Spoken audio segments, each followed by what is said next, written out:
Okay, before we get started, I have a bunch of announcements that I'd like to make. First, today is the launch of our annual Cyber Sale. So last year, we had a Cyber Monday sale, which was just on Cyber Monday. And this year, we're extending it a little bit longer, partly just so we don't strain our website too much by having too many people on it at once. So the Cyber Sale launched today, Wednesday, November 25th, and will run through Monday, November 30th. During the sale, we have 40% off all audio and video recordings through our website store. So if you're interested in any of that, please go there. Today, we also launch our annual Holiday Giving Drive. We are doing our best to adjust to the realities of COVID-19 by moving a significant portion of what we can do online, but the financial strain is real and we need your help to make it through this difficult time. We also believe that others, who still need to continue their own individuation process need resources to be accessible and they need to be affordable because, we're all feeling the precarity of the moment. You can help support the C.G. Jung Institute of Chicago by making a donation. There's a link to make donations in the show notes of this episode. And you can also support us by making a purchase in our online store during the sale or afterward. Another thing that I wanted to mention is that we occasionally get comments about podcast episodes and blog posts, but I just wanted to let you know that we actually do read those and respond. So if you have a question for the speaker of one of our episodes or for the Chicago Society of Jungian Analysts, feel free to go to the episode page, the post page, and leave your comment and we'll read it and see if we can get someone to respond.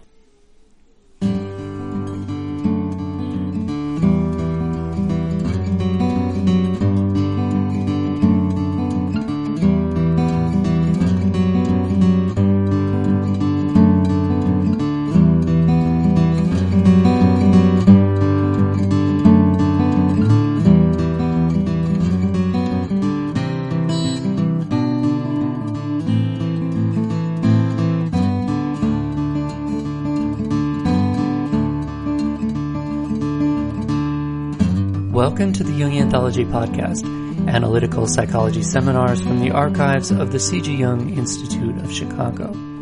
The power of language and its effect upon gender representation. Jungian analyst Joyce Bogusky considers the work of contemporary women in the fields of linguistics, philosophy, anthropology, psychoanalysis, and feminine psychology to explore the critical issues and controversies concerning language and its impact on gender representation.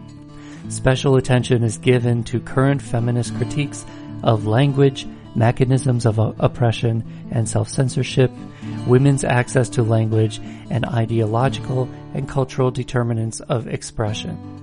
It was recorded on October 29, 1993. Joyce Bogusky is a Jungian analyst who has been in private practice in Evanston and Chicago, a professor in the counseling psychology department at Northwestern University, a personal trainer, and a yoga teacher. The question of language and its political implications has exercised writers, linguists, philosophers, and social theorists, to name a few, throughout the intellectual history of Western civilization. It is noticeable, too, that the subject has inspired extreme pessimism from ancient Greece to Orwell's 1984. So speech and writing, language, gender, has been credited with the malign power to regulate human social relations in ways we are not aware of, and to disguise important truths in a cloud of misleading rhetoric. Today's speakers and writers inherit the idea that language is a weapon used by the powerful to oppress and silence their subordinates. Nor is this belief unjustified. But why should language and knowledge about language be a resource for the powerful alone? Why shouldn't this weapon be appropriated by the other side? These are the questions asked. Feminists had constantly asked these questions. addressing it in various ways. For instance, at the Seneca Falls Convention of 1848, a landmark event in American feminism, delegates adopted a resolution protesting the contemporary restrictions on women's rights and raised the question of gender masculine pronouns more than 100 years ago.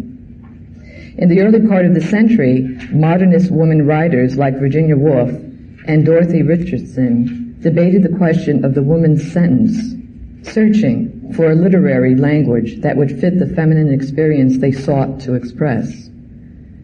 In the present wave of feminist activity, now more than 20 years old, women have returned to these same questions, even more insistently, as we shall see. Clearly, feminists do not consider language a side issue or a luxury, but an essential part of the struggle for liberation. So if we define feminism, first it's necessary, I think, to do so. This term does not have any one agreed upon meaning that could be formulated at a set of beliefs. There are many feminisms, but all are informed by certain shared concerns. At a political level, feminism is a movement for the full humanity of woman. Notice, I do not say women's rights or even equality. Equality presupposes a standard to which one is equal. In this case, the implied standard is men. Feminists are ultimately in pursuit of a more radical change, the creation of a world in which one gender does not set the standard of human value. Even the most moderate liberal feminist, who has as her main goal the free entry of women to traditionally male domains, will sometimes express doubt as to whether our current values and yardsticks of success are really ideal for anyone, male or female. Of course, women must, as a precondition to any wholesale change in values, be liberated from their present subordinate position with its multiple restrictions, exclusions, and oppressions, such as relative poverty, economic dependence, sexual exploitation, and vulnerability to violence, poor health, overwork, lack of civil and legal rights. The list goes on and on. But the transformation that will result from this liberation is envisioned as a profound one, affecting the whole of humanity. As an intellectual approach, feminism seeks to understand how current relations between women and men are constructed. And we take it they are constructed rather than natural. And in the light of this understanding, how they can be changed. Here, feminists have paid attention to the differences between women and men. If they are not natural but constructed, how are they constructed? If they tend to subordinate women to men, how and why does this happen? Feminist theory has advanced various accounts and examined the influence of a number of factors. An example is the sexual division of labor, present to some degree in all known societies, in which some tasks are women's and others are men's, still exists today. Men's work is economically and socially valued. This still exists today. The societies which most closely approach sexual equality seem to be those in which women control their own production and men need the things they produce. Some feminists have looked particularly at women's obligation to do domestic work and childcare, suggesting that mothering, apart from its role in restricting women economically, may have consequences for the psychology of women and their children, reproducing the cycle whereby women mother and men do not. Other feminists have considered the role of sexuality, that is, socially mediated sexual practice, in restricting and oppressing women. Sexual violence against women is widely practiced and frequently condoned. At the same time, a double standard denies women full expression as active sexual beings themselves. And there is also a good deal of feminist work emphasizing the importance of cultural representations of gender, men and women as they appear, or in the case of women, don't appear, in stories, pictures, textbooks, scholarly articles, and so on. informing the identities of real women and men, their notions of masculinity and femininity, their expectations of what is possible, and their ideas of what is normal. The question of language and its workings can enter into this feminist project of description and explanation in a number of ways. I want now to point out several reasons for feminist concern and why they concern themselves with language. And here we go to feminism, language, and linguistic theory. One of the ways a concern with language entered contemporary feminism was through the preoccupation of the early second wave in the late 60s and early 70s with images of women, that is, representations. Some of the most striking feminist actions and texts of the period, actions like the famous protest against beauty contests and texts like Kate Millett's Sexual Politics, took as their point of departure a strong objection to the ways in which women were portrayed in cultural products. Right up to the present, this strain in feminism has remained strong.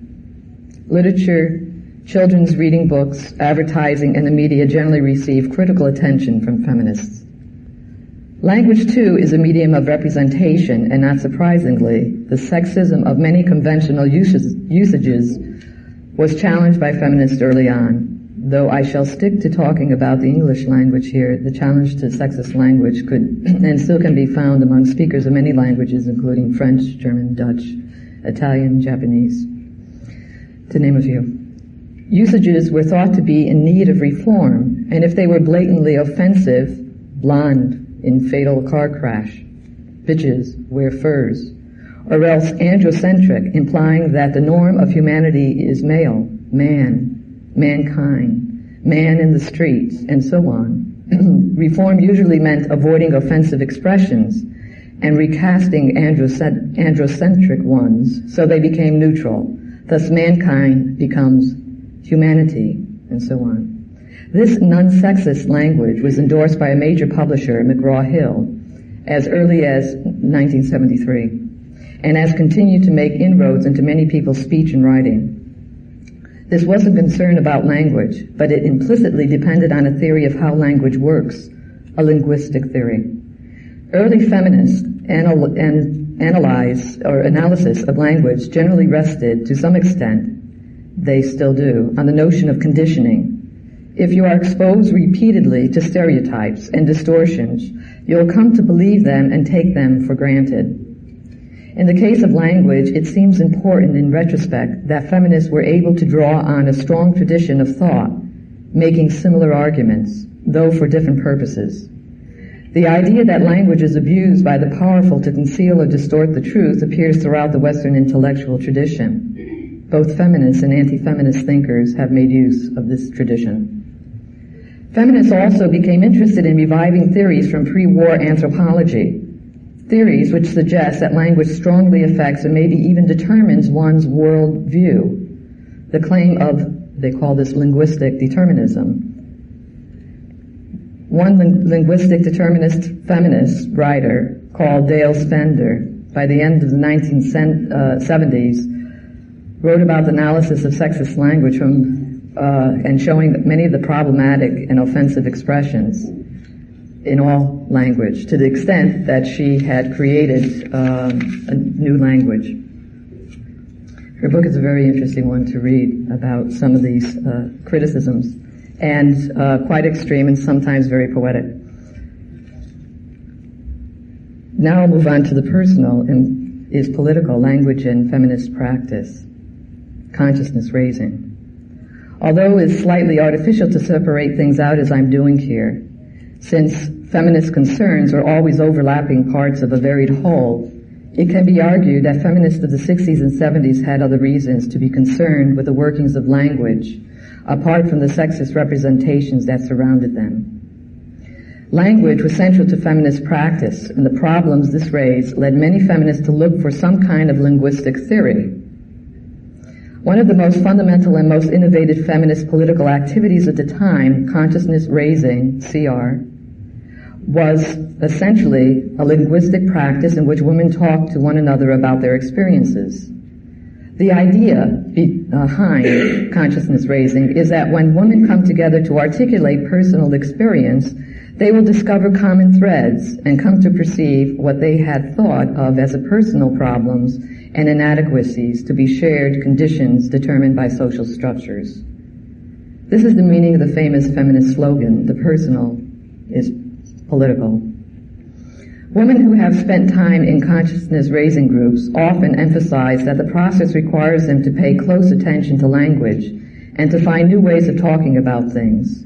It is liberating to be able to put into words experiences which have previously seemed nebulous and vague, or else shameful and unmentionable.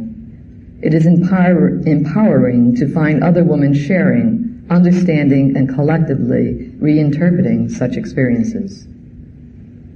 Language here has dispelled its apparent non-existence, not by naming it, but by communicating it. The need to communicate, to bridge the gap between women, is a constant theme of feminist writing, reflected very often in the titles of books or poems. Silences, lies, secrets and silence. Finding the voice, unlearning, do not speak. Silence is a symbol of oppression, while liberation is speaking out, making contact. The contact is what matters. A woman who lies or who is silent may not lack a language, but she does not communicate. Women struggling to reinterpret the world have noted that language does not in itself guarantee communication, and that words are often inadequate. As one woman hailing the publication of Dale Spender's Man-Made Language wrote, "Sometimes when I am talking to people, I really feel at a loss for words. I have this idea in my head and a feeling I want to express, and I just can't get it out. I have felt like this for years, and I have never been able to understand why. A vast number of the words I use all the time to describe my experience are not really describing it at all." What this woman is describing has been called woman's alienation from language. It is an uneasy feeling that your words are not yours at all. They have been somehow co-opted or taken away and turned against you. The feminist view of language has something in common with the feminist view of sexuality. It is a powerful resource that the oppressor has appropriated, giving back only the shadow which women need to function in a patriarchal society. From this point of view, it is crucial to reclaim language for women. Again, this kind of practical concern with language, how can women say what they really mean, has an implicit theory behind it. The writings of Dale Spender and other women, notably Mary Daly and Adrienne Rich, put that theory explicitly on the agenda for discussion by their grassroots activist groups. Consciousness raising and other feminist activities had the additional effect of pointing up certain differences between talk in the safe space. Women were creating from themselves and talk in the wider world dominated by men. Feminists like Robin Morgan and Marge Kersey have written, for example, in their dissatisfactions with the aggressive and jargon-heavy style used by the New Left. When I was a graduate student, I remember myself feeling a gap, a dissonance between the way conversation was conducted in women's groups and the way I was expected to talk in the academic seminars where I spent my working time, a lot of working time. The seminars started to seem like intellectual duels in which the best man won. And I was training myself explicitly to compete on those terms. I noticed, too, that some women were either unable or unwilling to compete. Often, they were silenced. I wouldn't claim, of course, that this experience was universal or even widely shared. But for me, at least, and I think for others, too, it fed a developing interest in a notion that men and women might have different ways of talking, and that women might be disadvantaged or alienated by the routine imposition of male norms. Again, it seemed that a problem of practice, how do we avoid being silenced? Adopt their tactics or try to change the rules? Led to an interest in linguistic theory. Were there really differences? And if so, how do they arise and where what do they mean? And this is where I'll come to the next section, feminisms, postmodernism, signs of things to come. So far I've been talking about pressures to look at language which arose roughly during the 60s and 70s. And although, once again, I must stress that divisions are artificial, that they tidy up what is really an untidy picture of an unfolding political and intellectual movement. I want now to say something about the developments of the 80s and the 90s. Many of these developments were in fact present in some feminist thinking much earlier than 1980, nor have they simply replaced what preceded them. Everything said so far remains relevant to feminist theorizing about language. But in the 70s, the new currents were mostly strongly felt within academic circles, whereas in the 80s and the 90s, I think, it is fair to say that these currents have exerted a pull on feminism more generally. There's a wider population. They have led to a different way of thinking about gender and to a further emphasis on the importance of language and linguistic theory. I'm referring here to the intersection between feminism and a current of thought we can loosely call postmodernist. The term postmodernism is used to refer to many things, a stage of history or capitalism, but also the ways of thinking and the forms of art or culture that reflect this new stage. Theorists who use the term suggest that we are now living in a world radically different from anything known before. Although I do not want to embark on a listing of all the things that have been claimed to characterize postmodernism as a historical phenomenon, I will pick out some of those that are mentioned very frequently. One is the telescoping or compression of time and space. Communications technology has made the world much smaller and the places in it much more alike. Smaller, alike. Think, for example, of the global proliferation of McDonald's hamburger restaurants. I lived in Zurich, Switzerland for 7 years, 3 years ago, and I was shocked in that time to see a McDonald's built precisely in the same way that the McDonald's are here. So, I thought it was a defeat for that culture. At the same time, new styles, fashions, ideas, and so forth are being produced at a furious rate and also endlessly recycled. Styles from different periods and places are often mixed together in a kind of collage. And this characteristic of mass-produced popular culture has deeply influenced serious art, blurring cultural boundaries. Size, blurring, boundaries, speed. The speed up is made possible by technology. But the underlying reason for it is the capitalist drive for profit. Styles, images, and ideas are the new commodities of the postmodern world. We are now producing and consuming items like computer games and music videos rather than, say, steel girders. Even basic commodities like food and clothing are sold nowadays in terms of the lifestyle they connote, rather than their mere functional utility. And the ideas of theory and politics have also become commodified to be advertised and sold in the market like cereal and jeans.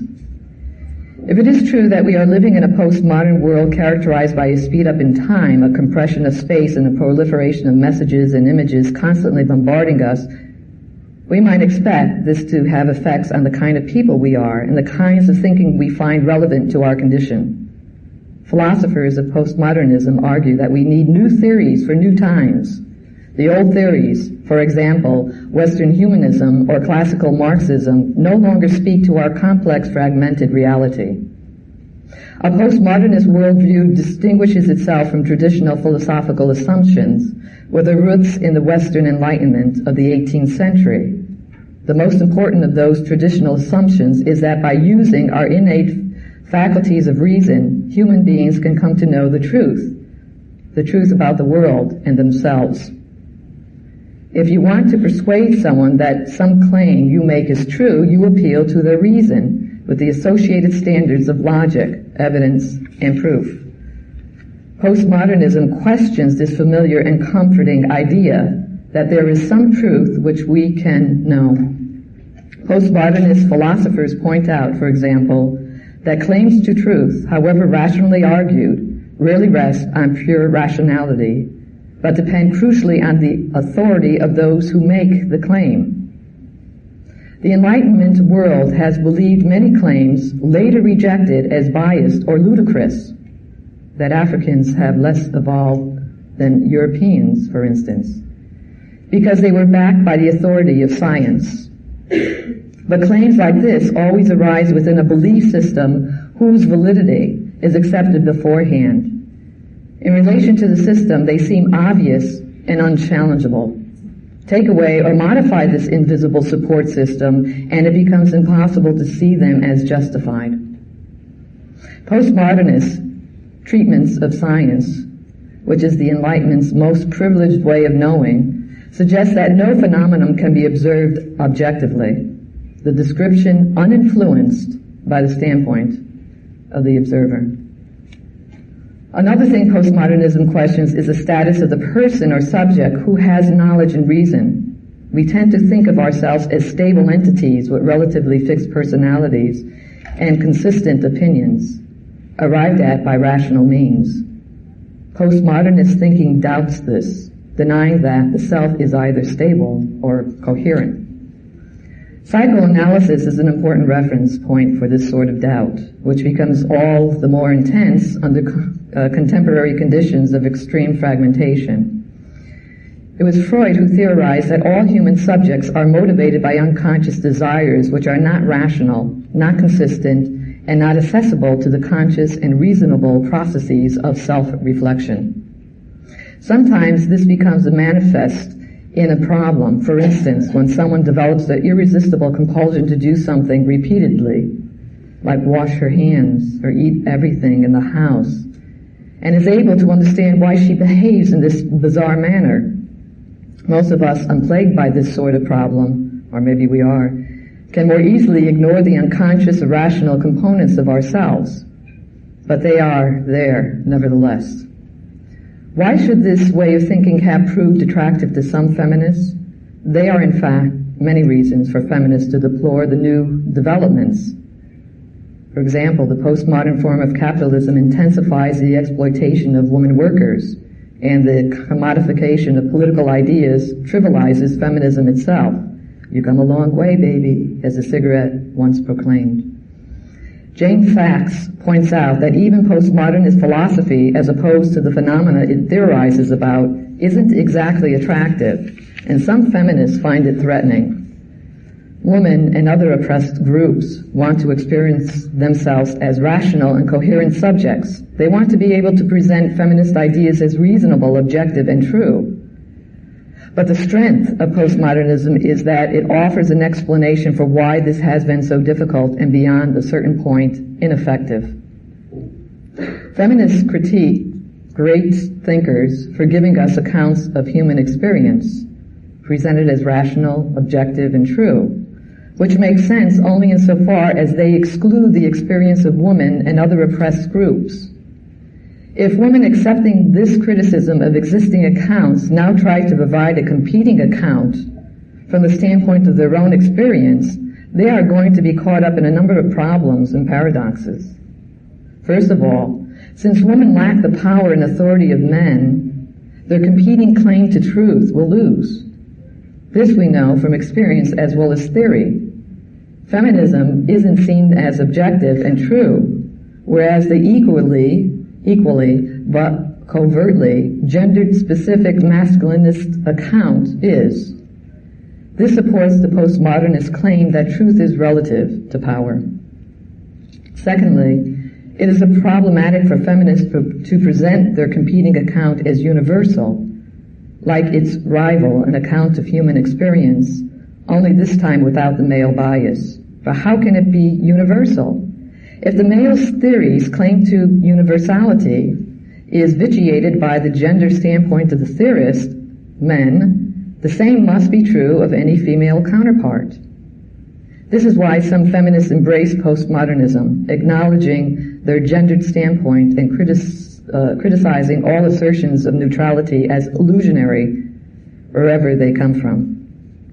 Thirdly, and this has been crucial for recent feminist politics, there is a danger that in constructing the competing account, woman rule replicate men's exclusion of women in different form. Some women, the most privileged, will universalize their own experience as woman's experience. And this will be false for other groups of women. During the 80s and 90s, such excluded groups of women, black and other minority ethnic women in the West, third world and non-Western women, working class women, older women, lesbians, women with disabilities, drew increasing attention to the dangers of generalizing about women and to the reality of diversity, difference, and conflict within the category woman. This point has been well taken in politics and theory. It is common now for us to talk of feminisms rather than feminism, of many standpoints and experiences rather than one.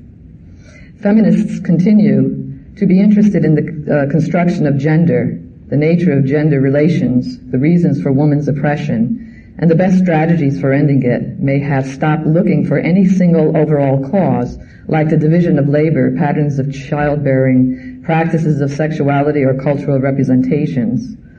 All these things are relevant, and many more as well, since gender interacts with other social divisions, such as those of race, ethnicity, class, age, and so on. In this refusal to construct universalized accounts, feminism as a political movement seems to be drawing closer to postmodernism as an intellectual current. What has any of this to do with language? One connection lies in the idea that postmodern societies are characterized by the incessant production of messages, images, and signs. To understand society, therefore, entails learning how to read its cultural codes, its language. A feminist critique might want to examine how the meaning of gender is constructed and reconstructed in the codes of, say, fashion or advertisements or popular music. That is rather like a continuation of the feminist concern with the images of a woman, but it occurs within a different theoretical framework. For as Jane Flax points out, postmodern philosophy questions not only the status of truth, reason, and identity, but also the status of language. According to Enlightenment thinking, language is a transparent medium which reflects a world existing outside of language. It is a way to bring a prior reality into consciousness. Postmodernism takes a very different view.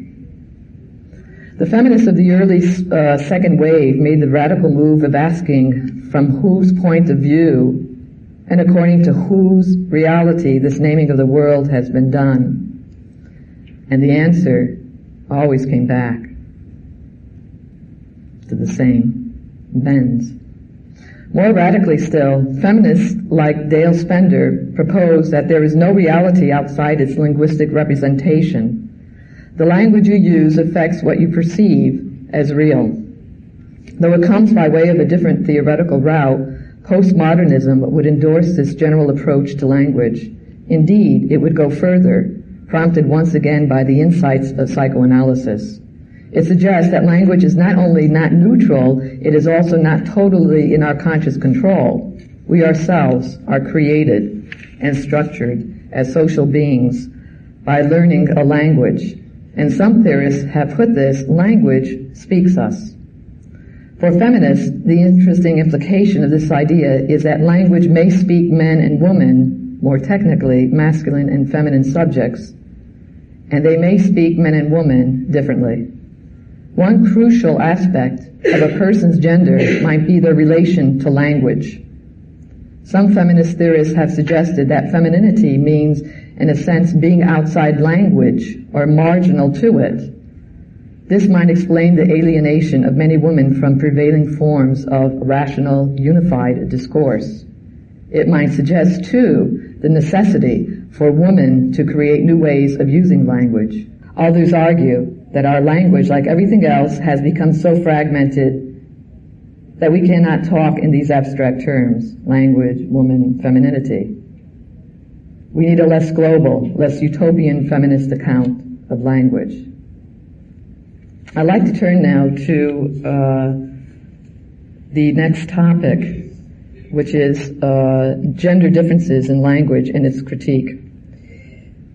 And here I'm going to draw upon something that's homey, much more close to home, and that's our folk language, and from folk linguistics and their critiques and writings and information that they have given to us about this. What they have said is that in our society we find beliefs about language that are simply accepted as common sense. These beliefs not only explain to the ordinary language user things she might have observed for herself, they also regulate language behavior. For example, it is widely believed in English-speaking cultures that women are good listeners. But the word "are" and its implication also has a certain flavor of ought to be. A lot of oral and written advice to women, for example, in the problem pages of women's magazines, urges us to make use of this supposed talent. In this way, a tendency which is real but slight may become exaggerated, or one which is not real may come into being. Sometimes the male-female differences in language are reinforced in ideas of an absolute or all-pervading gender difference. And here I want to take you back to 1712. In that year, Jonathan Swift claimed in his book that he wrote, Proposal for Correcting, Improving, and Ascertaining the English Tongue, that some sounds, hard consonants, are typical of male speech. Others, vowels, of female speech. Since vowels are not better nor worse than consonants, indeed Swift explicitly says that language needs both masculine and feminine tendencies. The problem here is that of labeling things, or qualities, hard, soft, consonant, vowel, masculine, feminine. More than 2 centuries after Swift, feminists have rediscovered with astonishment the work of the Danish grammarian Otto Jespersen in his book entitled Language, Its Nature, Development, and Origin, containing a chapter called The Woman. This, by the way, is a good example of setting one group up as the norm and treating others as deviant. As many commentators have noted, there is no chapter in Jespersen's book called The Man.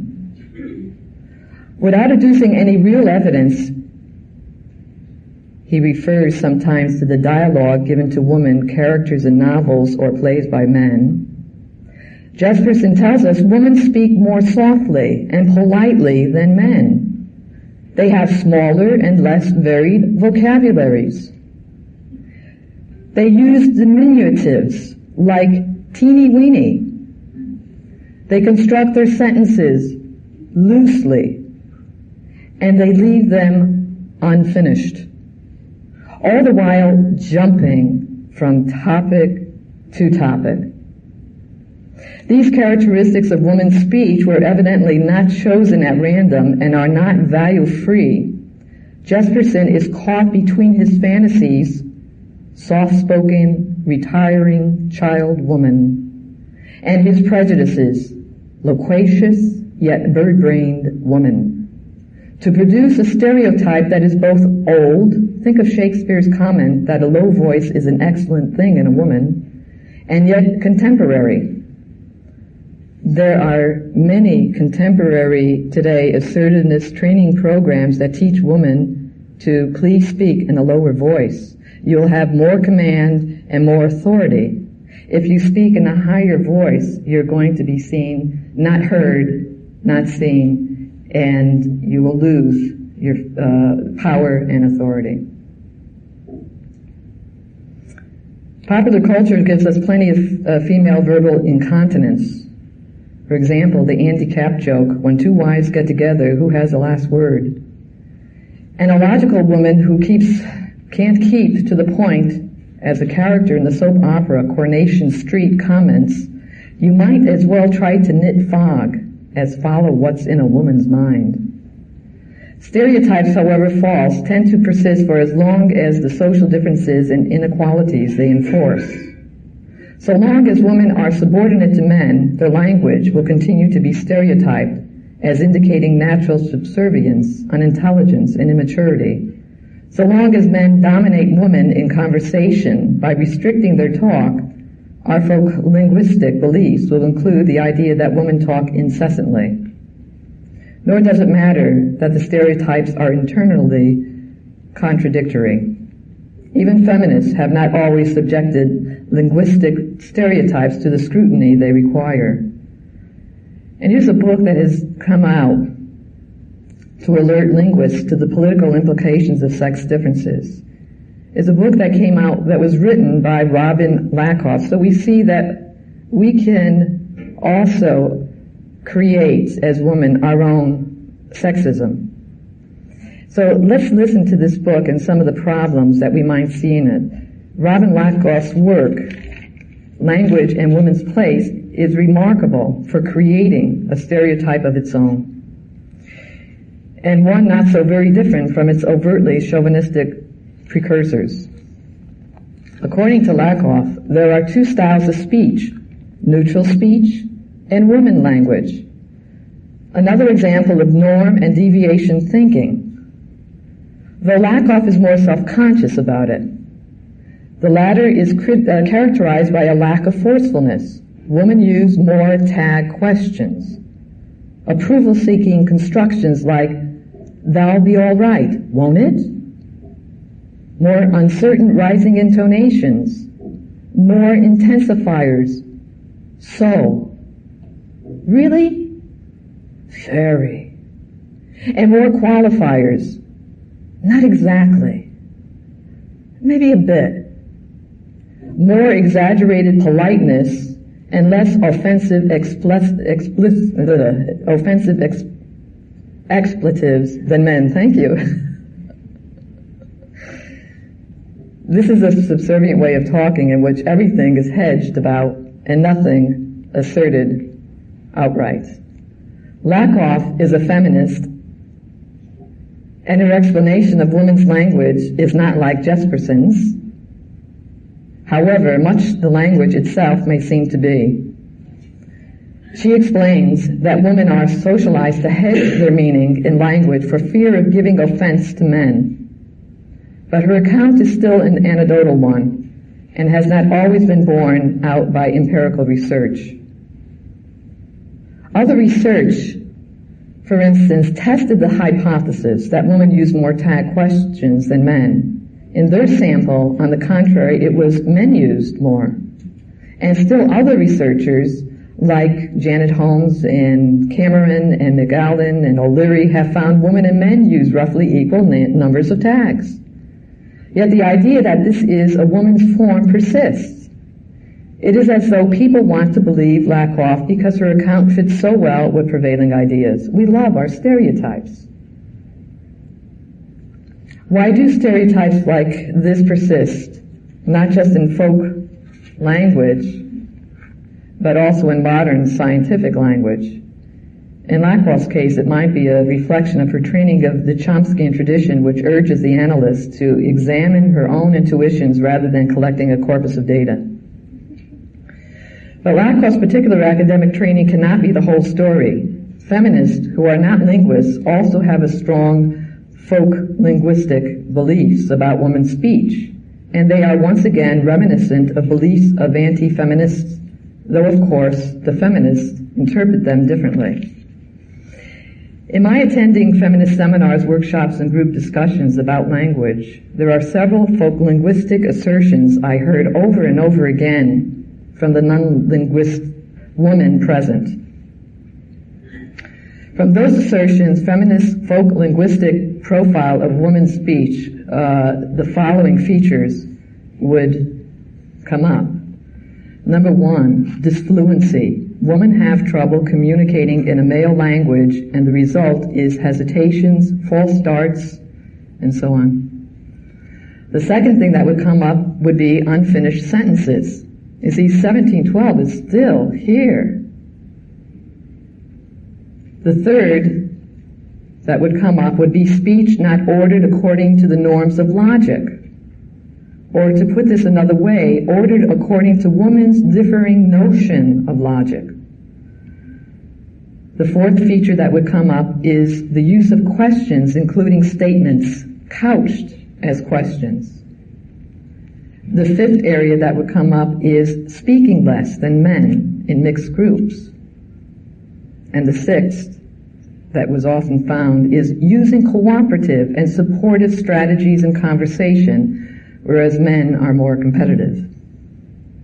This is how many feminists believe women speak, and there is a tendency to make these attributes the basis of an authentic woman's speech style, which should be positively valued.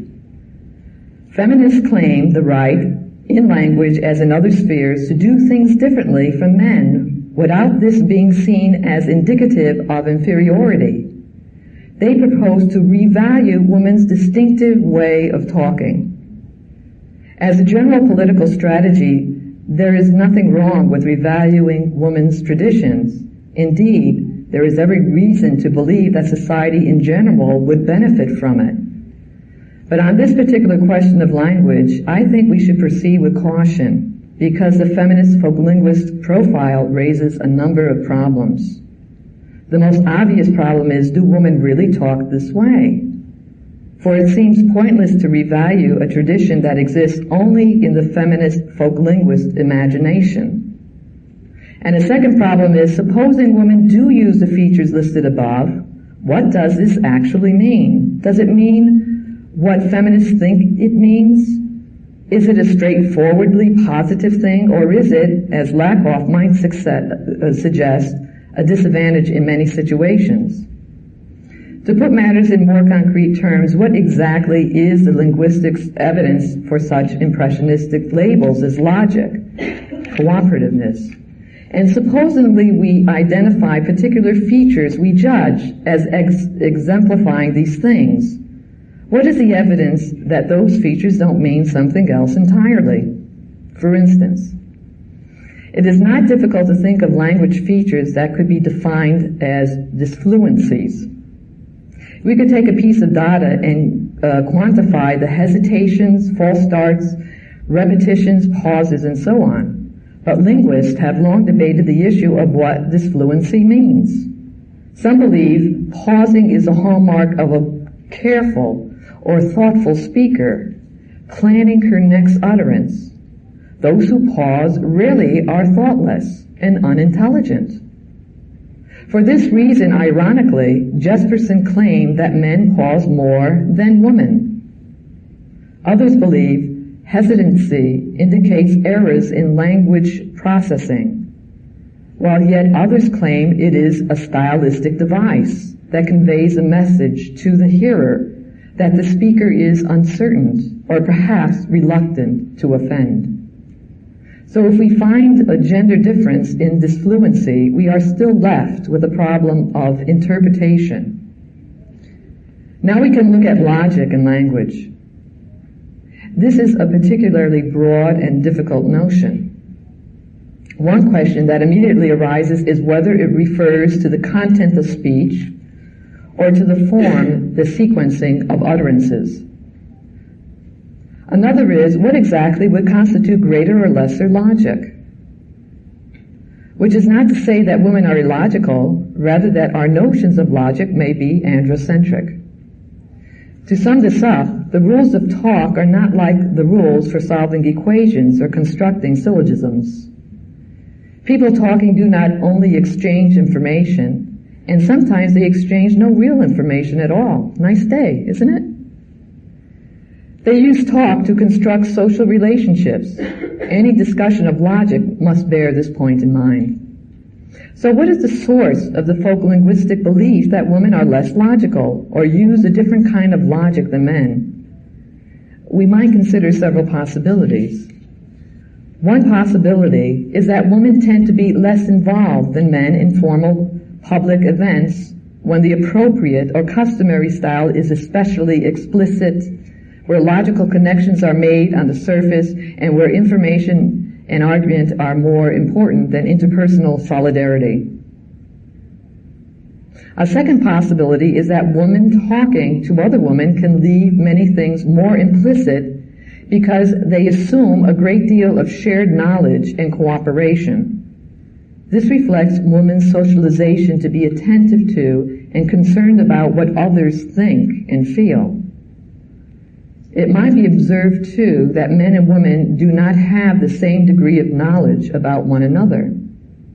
Perhaps, then, men find women's conversation difficult to follow, and since they are the powerful group, they can deal with their incomprehension by defining women's behavior as deviant and wrong. Illogical is just their word for that. Curious Camera suggests that women are more attuned to the dynamics of male conversation than vice versa, since subordinates are dependent for survival on a good grasp of their subordinates' behavior. She's done a lot of work with male-female workers, and it didn't depend on what the status of the woman was. She could have been the manager, and the male could have been one of the workers. Still, there was a difference in the way the dynamics of the conversation went. There was a subordination dynamics. A third possibility that should not be overlooked is that the stereotype is just a stereotype and has no real correlate in women's behavior. Finally, then, let us consider the stereotype of women as cooperative and men as competitive. This is so ingrained, this is so influential, and this is so seductive. Let us ask where the stereotype of competitive men and cooperative women comes from. Certainly, it is reinforced in expert linguistic studies, both feminist and non-feminist. Classic ethnographic studies of all male interaction have tended to focus on street gangs and ritual verbal performances, whereas studies of all female interaction are more likely to focus on small, intimate groups. I've read research studies over and over about this. And it's amazing how skewed the examples are and the references of cooperation to competition that is made. As well as producing data on the two sexes that is not directly comparable, this is surely simplistic, suggesting as it does that men don't have intimate conversations and women don't have large-scale confrontations. Indeed, it leads me to suspect that subconscious folk linguist beliefs have influenced social linguistics' choice of settings for data collection, all happening in the unconscious. What of the specifically feminist folk linguists' belief in women's cooperative speech? Are feminists just repeating old stereotypes? Are they romanticizing women's fabled lack of aggression and equally fabled listening skills? Perhaps so, but I think there is one other factor that should be taken into account. Contemporary feminism has deliberately institutionalized a very cooperative speech style. When you attend a feminist group or meeting, this is what I have experienced, you soon learn that interruption, talking too much, raising your voice, vehemently disagreeing with others, expressing hostility, and so forth are not acceptable behavior. On the other hand, it is desirable that you express solidarity, give way to other speakers, and tolerate long silences if they occur. There are good political reasons behind this style. It was painstakingly worked out as a way of preventing some women, usually those whose privileged access to higher education had given them confidence in public speaking, from dominating and silencing others. Many women in early second-wave feminist groups had belonged previously to leftist organizations where the prevailing style of discussion was hierarchical, forceful, and oratorical. They have found this off-putting and were determined not to repeat it.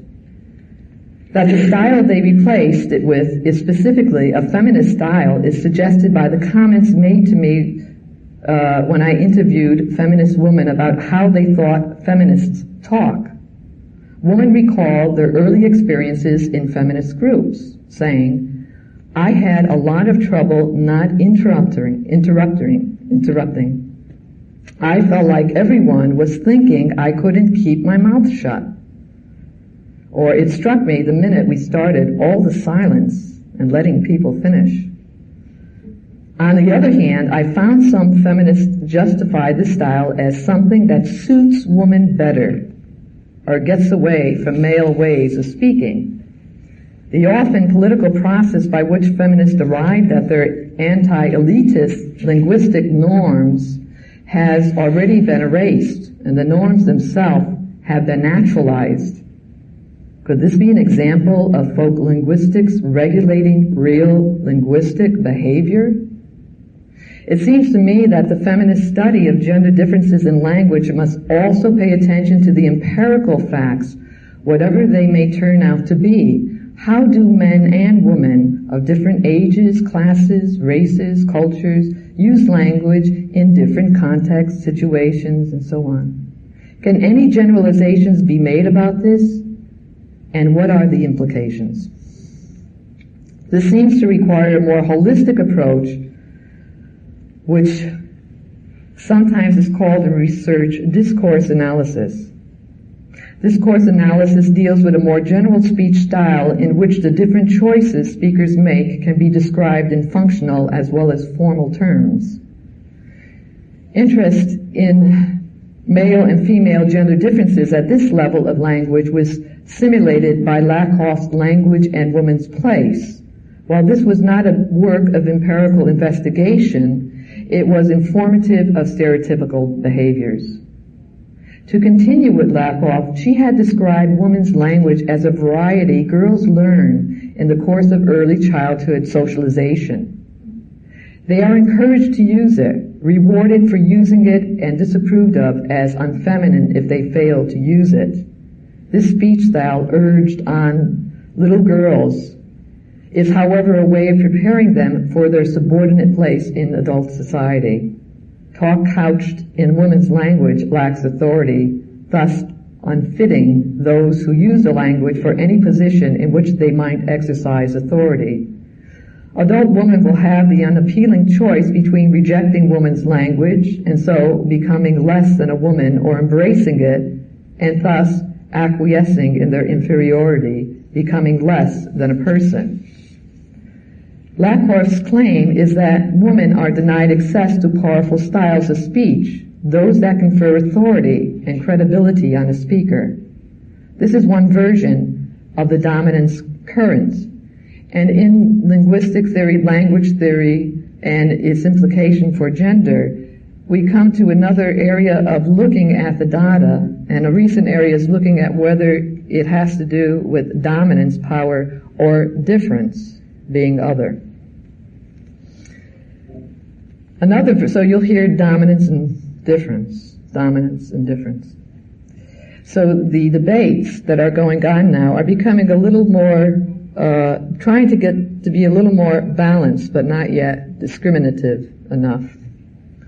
Another version puts things differently, arguing that men's way of speaking is not intrinsically more credible, authoritative. What happens is simply that men can use their socially dominant positions to claim linguistic privileges. The two versions need to be distinguished because their practical implications are different. The first version suggests that women can gain authority by using men's linguistic strategies, while the second is more skeptical about this. Linguistic strategies are, after all, chosen within particular social contexts and relations. Either way, however, it remains the case that, in the trenchant phrase of Sally McConnell-Genet, conversation is not an equal opportunity activity. Inequality of conversational opportunity has been uncovered in a number of areas. For instance, researchers have documented sex differences in floor apportionment. That is how speaking turns are allotted and to whom.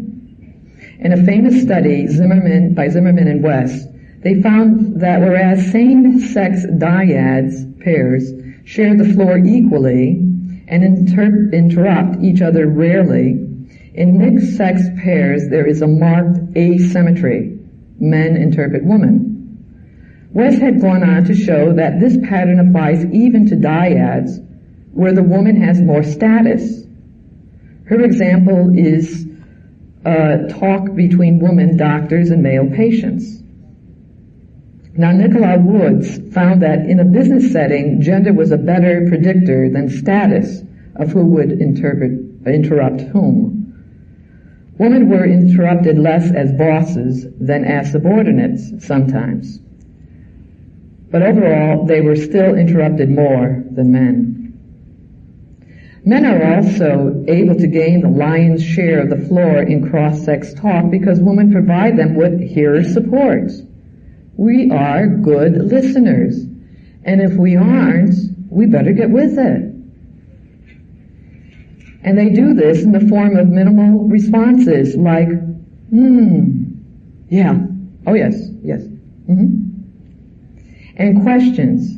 When you ask someone a question, you cede the floor to them. Men do not reciprocate this support. This matter of women's support strategies is taken up in a number of papers by Pamela Fishman, whereas some researchers had treated women's supportiveness as a straightforward sign of their socialization into powerlessness and deference, or as signs of what Lakoff would term insecurity or approval seeking. Fisherman considers supportiveness as creative and skillful strategy that women use in order to have some kind of control in conversation with men. If women ask questions and give cues like, do you know what? Men are obliged to engage in talk. As Fisherman notes, such strategies are only necessary because men in fact have the upper hand. Their only recalcitrant behavior forces women to do the interactional work if they wish to interact at all. The difference current accepts these findings but reinterprets them. Researchers in this current are interested in Lakoff's suggestion that there is a woman's language, but they criticize her negative evaluation of it. They propose that it is not, in fact, inherently dysfunctional and should be valued as something positive and authentic, different, not inferior. And Jennifer Coates point out that women use support features like minimal responses not only with men but among themselves in all women conversations where gender hierarchy is not a factor. Here it is hardly interactional since it is shared. Its purpose is to promote the kind of intimacy women enjoy and men often lack. Some of the features Lakoff discusses as markers of powerlessness or insecurity are reinterpreted in the difference current as variants of the support structure. Janet Holmes, for instance, argues that some tag questions are really support structures. Lakoff had labeled as illegitimate those tags, allegedly very common in women's speech, that call for confirmation of facts or opinions from which the speaker is the only real authority. Why, for instance, say, that's a good book, isn't it, rather than just, that's a good book? If you have any confidence in your own judgment, Holmes replies, that such a tag functions not to undermine the speaker, but to engage the hearer, reassuring her that the speaker cares about her opinions too.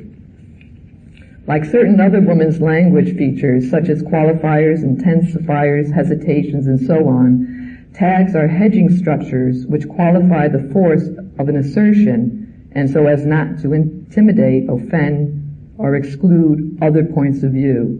This could be interpreted as weak and lacking authority.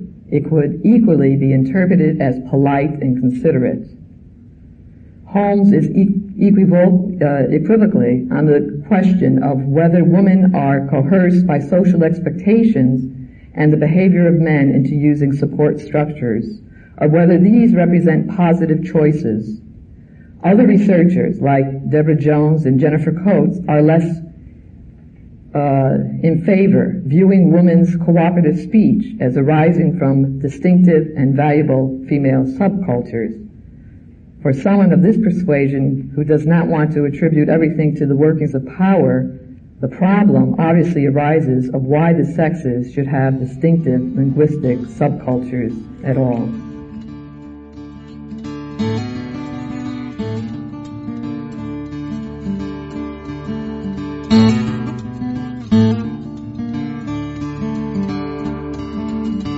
This podcast is distributed under a Creative Commons Attribution, Non-Commercial, No Derivatives license. Share it all you like as long as you maintain the attribution to the speaker, but please do not change it or sell it. If you like this episode, tell your friends about us or leave us a review on iTunes. For more information about classes, training programs, videos, audio, this podcast, or to find a Jungian analyst near you, visit our website, www.jungchicago.org. Thank you to our 2019 supporter-level donors, Bill Alexi, Usha and Ashok Bedi, Circle Center Yoga, Arlo and Rena Compan, Eric Cooper and Judith Cooper, Lorna Crowell, D. Scott Dayton, George J. Didier, the Cole Family Foundation, Ramakrishnan and Full Bloom Lotus, Suzanne G. Rosenthal, Deborah Stutzman, Deborah Tobin, Alexander Wayne and Lynn Kopp, and Gerald Weiner. If you would like to support this podcast, just go to jungchicago.org/give.